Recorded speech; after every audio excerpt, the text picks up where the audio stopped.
성경 말씀 누가복음 17장 11절로 19절의 말씀입니다. 신약 성경 124쪽 누가복음 17장 11절로 19절의 말씀 제가 봉독해 올립니다.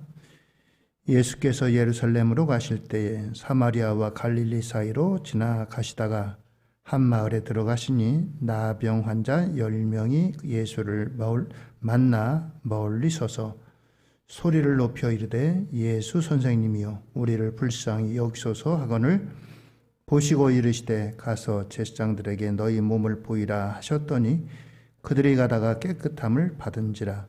그 중에 한 사람이 자기가 나은 것을 보고 큰 소리로 하나님께 영광을 돌리며 돌아와 예수의 발 아래 엎드려 감사하니 그는 사마리아 사람이라. 예수께서 대답하여 이르시되 10사람이 다 깨끗함을 받지 아니하였느냐? 그 9은 어디 있느냐? 이 이방인 외에는 하나님께 영광을 돌리고 돌아온 자가 없느냐 하시고 그에게 이르시되 일어나 가라. 내 믿음이 너를 구원하였느니라 하시더라. 아멘. 할렐루야. 오늘도 하나님의 은혜와 축복이 우리 모두에게 함께 하시기를 바랍니다. 예수께서 이르시되 사복음서에는 예수님께서 하신 직접적인 말씀이 있습니다. 신구약 성경 전체가 다 하나님의 말씀이지만 그 가운데 예수님이 이 땅에서 살아가시면서 하신 말씀들이 사복음서에는 기록되어져 있습니다. 그 가운데 오늘 네 번째로 그 9은 어디 있느냐 이런 주제의 말씀입니다. 예수님께서 이제 이 땅에 유대인으로 오셨습니다. 유대인이라고 하는 신분은 이제 이스라엘 역사에서 솔로몬 시대 다음에 나라가 남북으로 갈려집니다. 우리나라처럼 북쪽은 이스라엘이라고 하고 남쪽은 유대 이렇게 불렀습니다. 그런데 이스라엘은 전부 12지파로 되어 있습니다. 12지파 가운데 10지파가 북쪽 이스라엘 쪽에 있습니다. 나머지 2개의 지파, 유다에 있는 지파는 유다 지파하고 베냐민 지파 2지파밖에 없었습니다.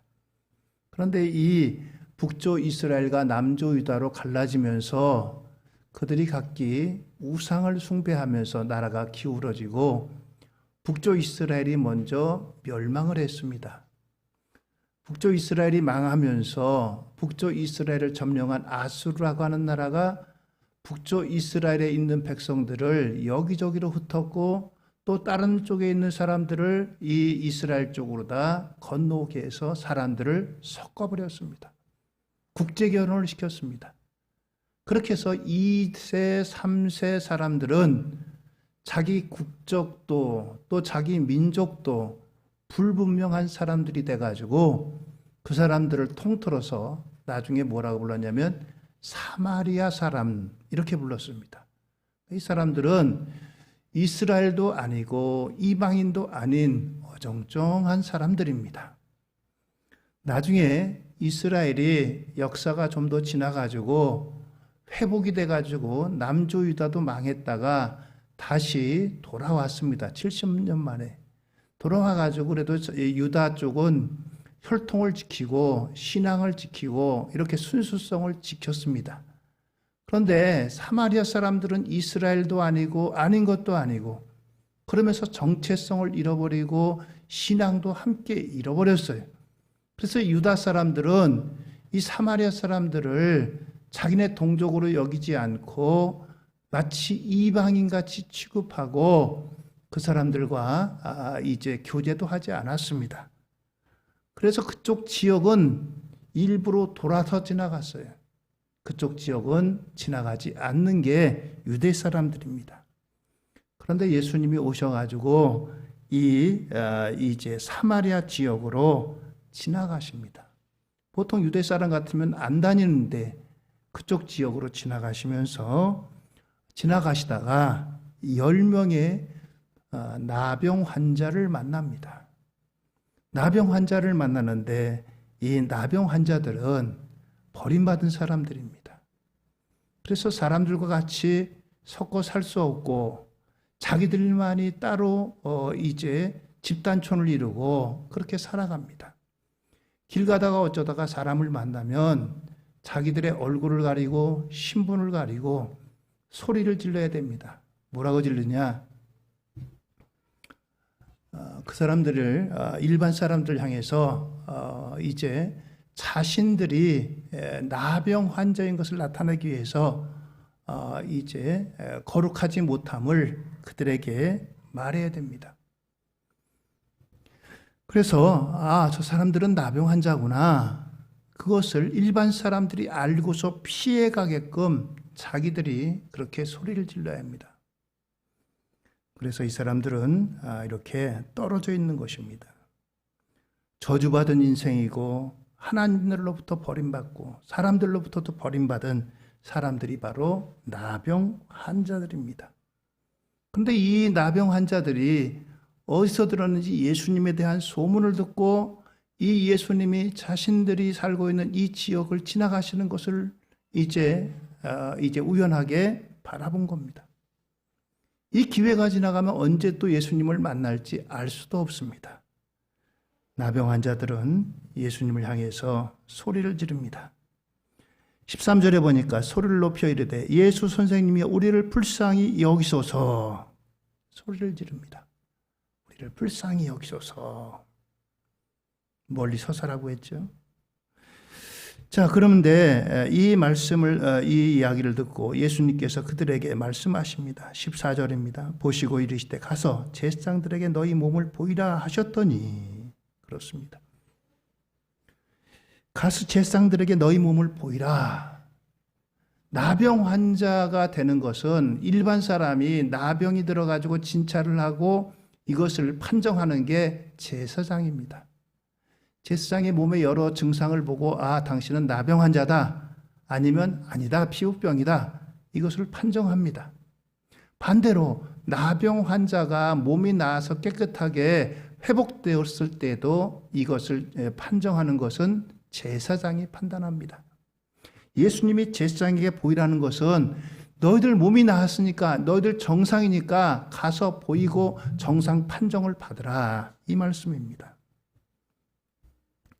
오늘 이 말씀을 듣고 그들은 제사장에게로 달려갑니다. 제사장에게로 달려갔더니 그들은 다 나병에서 깨끗이 나음을 입었다고 했습니다. 자, 나음을 입고 그들은 얼마나 감격했겠어요? 야, 내 몸이 나았구나. 이제는 그리운 가족들하고 같이 살 수 있구나. 나도 이제 평범한 사람으로 돌아갈 수 있구나. 됐다. 그들은 그만 너무나 이렇게 감격에 이제 겨웠던지 그들은 그만 자신들의 가족들에게로 돌아갔던지 어디로 갔는지 흔적도 없이 사라졌습니다. 오직 한 사람, 나병 환자 가운데 사마리아 사람만이 자기 나은 것을 보고 예수님께로 달려와서 예수님께 그 발 아래 엎드려 감사를 드렸다라고 했습니다. 이에 예수님께서 물으십니다. 17장 17절입니다. 예수께서 대답하여 이르시되 10사람이 다 깨끗함을 받지 아니하였느냐? 그 9은 어디 있느냐? 오늘 이렇게 물으셨던 겁니다. 얼마나 많은 은혜를 입었어요? 나병이라고 하는 병은 유대인들에게 있어서 이스라엘에게 있어서는 저주받은 병이라고 여겼습니다. 병이 얼마나 많겠어요? 근데 그 병 가운데는 사람들로부터 측은히 여기고 사람들로부터 아이고 안 됐다. 빨리 나아야지. 이렇게 위로를 받는 병이 있는가 하면 나병 같은 병은 사람들이 기겁을 하고 멀리하고 그들을 도망합니다. 왜요? 하나님의 저주로 걸린 질병이라고 여기기 때문입니다. 그와 같은 질병에서 나음을 입었어요. 회복됐습니다. 사랑받지 않는 삶에서 사람으로 회복이 됐어요. 가족들과 함께 같이 살아갈 수가 있습니다. 일상이 회복되는 겁니다. 오늘 이와 같은 은혜를 입었습니다. 그런데 9명은 그럼에도 불구하고 그들은 자기들의 갈 길로 바빴다라고 하는 것입니다. 오늘 이 말씀 속에 저와 여러분들에게 주시는 주님의 질문이기도 하고 또 우리가 대답해야 될 말씀이기도 합니다. 먼저 우리는 이 말씀을 통해서 나를 불러주신 하나님의 은혜로 인하여서 감사드려야 된다라고 하는 것입니다. 오늘이 길 가던 10명의 나방 환자가 부름받은 것은 그들이 했던 것이 아무것도 없습니다. 그들이 질병을 낫기 위해서 40일을 금식하고 철야하고 기도했던 것도 아니고 우리를 긍휼히 여기소서라고 했습니다. 우리를 불쌍히 여기소서라고 하는 이와 같은 이제 부르짖음에 주님께서 응답하시고 고쳐주셨다라고 하는 것입니다. 나병 환자라고 하는 것은 질병도 질병이지만 모든 관계가 다 끊어지는 겁니다. 여러분들 한번 생각해 보세요. 여러분들이 같이 사랑을 나누고 함께하는 가족들, 또 여러분들의 친구들, 여러분들이 소속되어 있는 직장이든지 여러분들이 또 관계하고 있는 사람들과 모든 관계가 끊어져 가지고 나 혼자만 존재한다고 생각을 해보세요. 얼마나 이게 외로운 일이겠어요? 가족들도 찾아보질 않습니다. 연락도 없어요.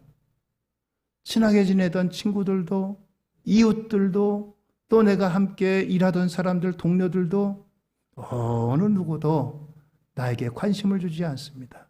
무관심해. 우리와 같은 관계에 회복이 있었다는 겁니다.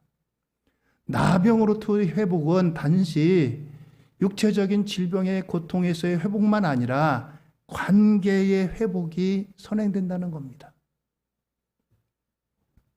우리나라는 참 세계적으로 자살률이 높은 그와 같은 나라가 되고 말았습니다. 왜 그랬을까요? 그래도 경제가 세계 10위권에 된다고 하는 그와 같은 발전을 이뤘습니다. 분명히 예전보다는 분명히 발전하고 성장을 했습니다. 내일 아침 먹을 쌀을 걱정하고 내일 아침은 밥을 먹을 수 있을지 없을지 걱정하는 정도는 아니잖아요. 정도의 차이는 있지만 그러나 그럼에도 불구하고 관계가 소원해집니다.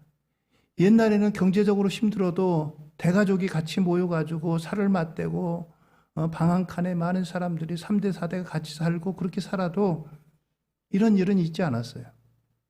내일 먹을 이제 양식을 걱정하고 학교에 등록금 때문에 진짜 눈물 짓고 그런 일이 없지만 더 어려워졌습니다.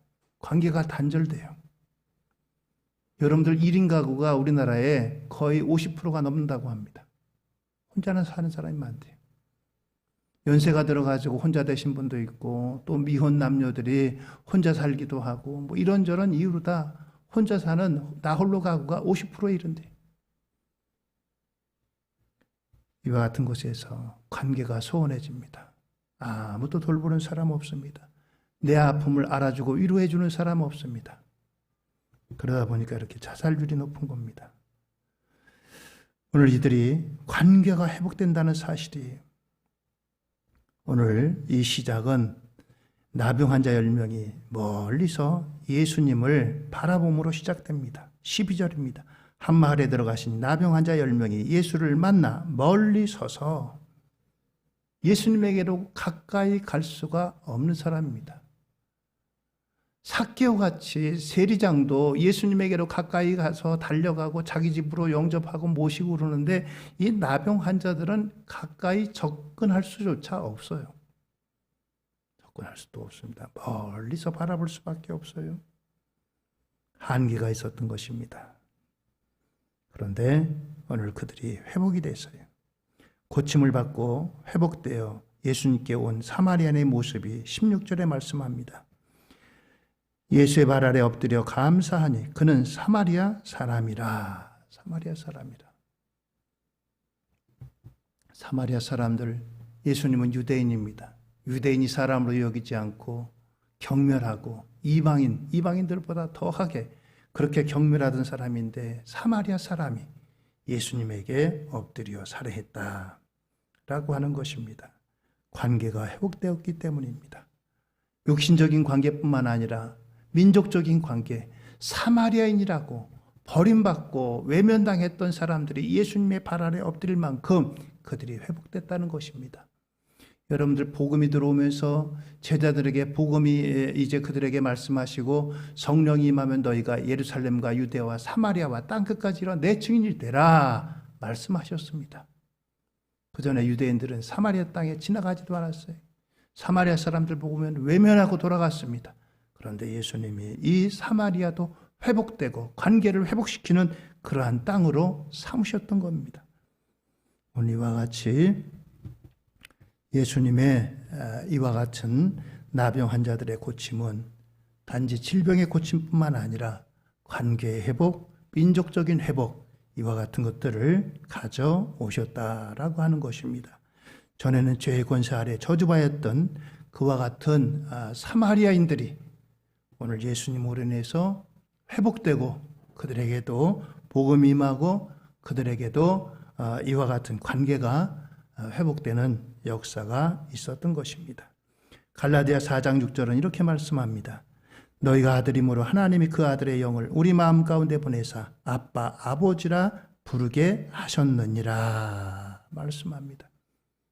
우리에게는 하나님은 멀리 계신 분이었는데 하나님의 아들 되신 예수님이 이 땅에 오심으로 오늘 우리에게 그 가운데 아들의 영 성령을 주셨고 우리에게 아빠 아버지라고 부르게 하셨다. 하나님을 아버지로 부르게 하시는 이와 같은 관계 회복을 저와 여러분들에게 주신 줄로 믿습니다. 두 번째는 오늘 이 말씀을 통해서 나를 구원하신 예수님께 감사를 드려야 된다는 거예요. 예수님께서는 그들을 고쳐주심으로 그들의 영혼이 구원받기를 원하셨습니다. 예수님께 10명의 나병 환자 중에 한 명이 들어왔습니다. 그에게 말씀하십니다. 19절입니다. 그에게 이르시되 일어나라 가라 내 믿음이 너를 구원하였느니라 하시더라 라고 말씀합니다. 여러분들 성경 사복음서를 잘 읽어보면은 예수님의 이제 말씀으로 치유로 다 육신의 질병이 회복된 경우가 있습니다. 그런데 어떤 경우에는 내가 구원받았다라고 하는 이런 말씀으로 함께 치료하신 역사가 있습니다. 육신의 질병만 고침받은 사람이 있는가 하면은 내가 구원받았다라고 하는 영혼의 구원을 함께 말씀하셔서 구원의 은총을 함께 베푸신 경우가 있습니다. 10명의 이 나병 환자들은 나병이라고 하는 육신의 질병에서는 고침을 받았어요. 동일하게. 그런데 그 중에 한 명은 내 믿음이 너를 구원하였다. 영혼의 구원까지 함께 받았다라고 하는 것입니다. 그렇습니다. 육신의 질병도 귀한 은혜입니다. 그런데 육신의 질병으로 고침받았다고 해가지고 그 사람이 죽지 않고 영원히 살까요? 그렇지 않습니다. 육신의 질병으로 고침받았다고 해가지고 영원토록 100년, 200년 사는 게 아닙니다. 언젠가는 그 사람도 다시 이제 노후가 되고 또 다른 질병으로 인해서든지 아니면 뭐 사고로든지 어떤 이유로든지 아마 세상을 떠날 겁니다. 그런데 영혼의 구원과는 관계없는 그와 같은 치료였어요. 그런데 오늘 이 한 명의 나병 환자는 내 믿음이 너를 구원하였느니라 라고 말씀하십니다. 그렇습니다. 예수님께서는 그를 보실 때 구원에 이르는 믿음이 있었다라고 하는 것입니다. 자신의 경험을 통해서 예수님에 대해서 분명하게 깨달은 바가 되는 것입니다. 나병 환자는 무서운 병이고 저주받을 병이고 그런 병입니다. 끔찍하게 사람들과의 관계를 다 끊어버리는 그런 병입니다. 오늘 그러나 이 나병 환자는 그 병에서뿐만 아니라 영원한 그와 같은 영혼의 구원을 함께 이루게 된 그와 같은 은총을 입었다라고 하는 것입니다. 10명이 이제 고침받았는데 9명에게도 왜 그런 마음이 없었겠어요? 예수님에게로 오진 못했지만 뭐 안 하는지 못했는지 그것이 분불명하지만 하여튼 것들에게도 사람이라면 기본적으로 아이고 내가 이거 병이 나았네. 아이고 저분 때문에 내가 병 나았네. 그런 마음이 왜 없었겠어요? 그러나 그 마음만 아니라 그 몸도 함께 예수님에게 와서 감사함으로 보이시는 이와 같은 그 마음에 예수님이 감동하신 겁니다. 우리가 일반적인 사람이라면 부모님에게 대한 기쁨과 감사는 갖고 있는 것이 당연한 도리 아니겠어요? 사람으로서. 부모님에 대해서 고맙고 감사하고 부모님에게 잘해야 되겠다. 이런 마음이라면 어느 누구든지 하나님께서 그 마음을 주셨습니다. 그런데 중요한 것은 그 마음만 아니라 몸으로 다 그것을 실천해 보여야 된다는 거예요. 마음만 보인다고 해가지고 그것을 알 수가 없습니다. 최선을 다해서 우리의 몸으로 다 그것을 표현하는 표현이 필요하다는 것이죠. 오늘 여러분들 하나님의 은혜에 감사하는 마음, 예수를 믿는 사람이라면 끊고 있는 사람이 어디 있겠어요? 우리는 다 예수님으로 말미암아 구원받은 하나님의 사람으로서 예수님의 구원하심에 감사하는 마음 갖고 있습니다.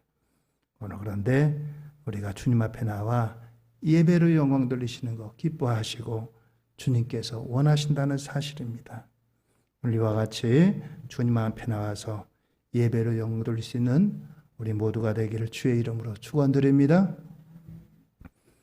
코로나19가 회복되는 가운데 있습니다. 아마 대부분들은 다 이제 백신을 접종하셨을 거라고 생각이 됩니다. 나라에서도 백신 접종하신 분들은 예배드리는 거 이제 규제가 풀렸습니다.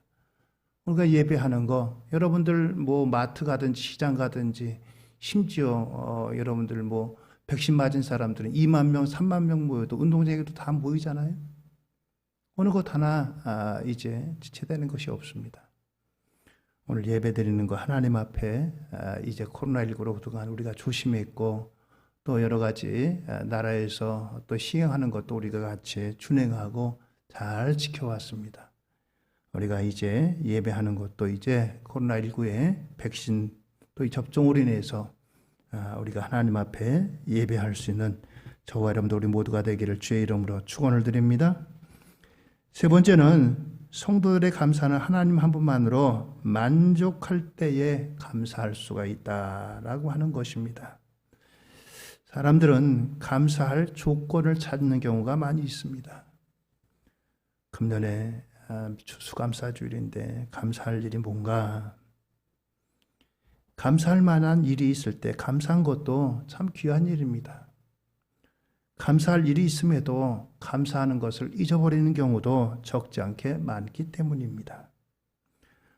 추수감사주일은 이제 유럽에서 영국이라든가 네덜란드에서 종교적인 박해를 피해가지고 하나님을 마음껏 예배하겠다, 방해받지 않고 어느 누구가 방해받지 않는 곳에서 하나님을 예배하며 살고 싶다 해가지고 시작된 청교도들이 미국행을 택합니다.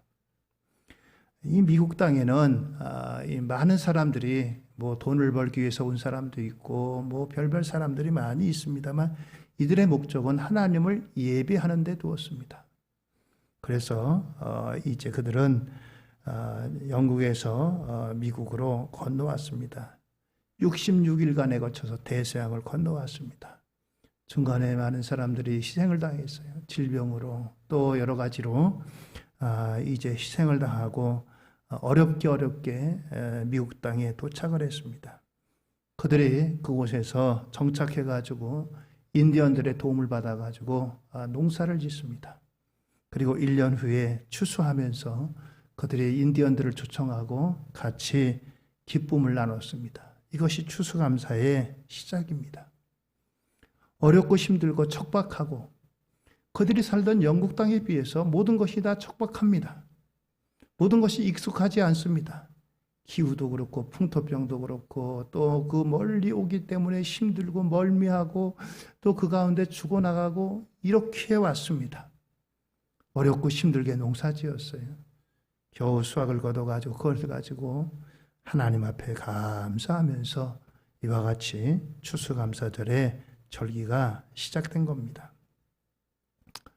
그들이 영국 땅보다 풍요로워서 더 사는 조건이, 살 수 있는 조건이 좋아서 감사한 것은 결코 아닙니다.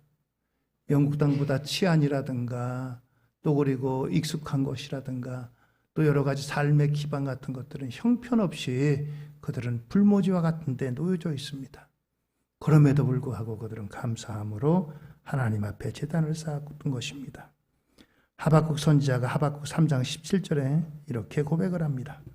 비록 무화과 나무가 무성하지 못하며 포도나무에 열매가 없으며 감람나무에 소출이 없으며 밭에 먹을 것이 없으며 우리의 양이 없으며 외양간에 소가 없을지라도 나는 여호와로 말미암아 즐거워하며 나의 구원의 하나님으로 말미암아 기뻐하리로다 라고 했습니다. 하박국 선지자가 이런 말씀을 선포할 때는 유다가 바벨론에 의해서 멸망당하기 직전에 활동하던 선지자였습니다. 그 당시에 이 바벨론은 끊임없이 유대 땅을 공략해 왔습니다. 그들은 들어와 가지고 애써 농사지은 수확물들을 다 거두어 갑니다. 사람들을 붙잡아다가 인질로 잡아가기도 하고 또 때로는 죽음을 당하기도 하고, 그리고 또 그 당시에 얼마나 기근이 심했던지 모릅니다. 먹을 것이 없고 또 그리고 그들의 이제 외양간에 소가 없고 형편이 없습니다. 경제적으로 그렇게 힘들고 어려운 때입니다. 또 외적의 침입이 그렇게 늘 있던 때입니다. 그 가운데서 많은 사람들이 이런저런 질병으로 죽고 빼앗기고 그러한 때입니다. 그런 가운데서 나온 것이 바로 하박국의 이 감사의 고백입니다. 나는 없을지라도 구원의 하나님, 그 하나님으로 인해서 감사합니다 라고 했습니다. 두 가지 경우입니다. 하나는 이것저것 사업이 잘 되고 또 경제가 풍요로워지고 아무튼 손대는 것마다 잘 되는 사람이 있습니다. 그럼에도 불구하고 감사가 없이 적막하게 살아가는 사람이 있습니다. 그러나 여러 가지로 어렵고 힘든 시기를 맞이합니다. 불황을 맞이합니다. 그러나 그럼에도 불구하고 신앙을 잃지 않고 하나님을 감사하는 그런 두 종류의 사람이 있습니다. 하박국 선지자가 바로 그런 시대에 감사하며 살았던 것입니다.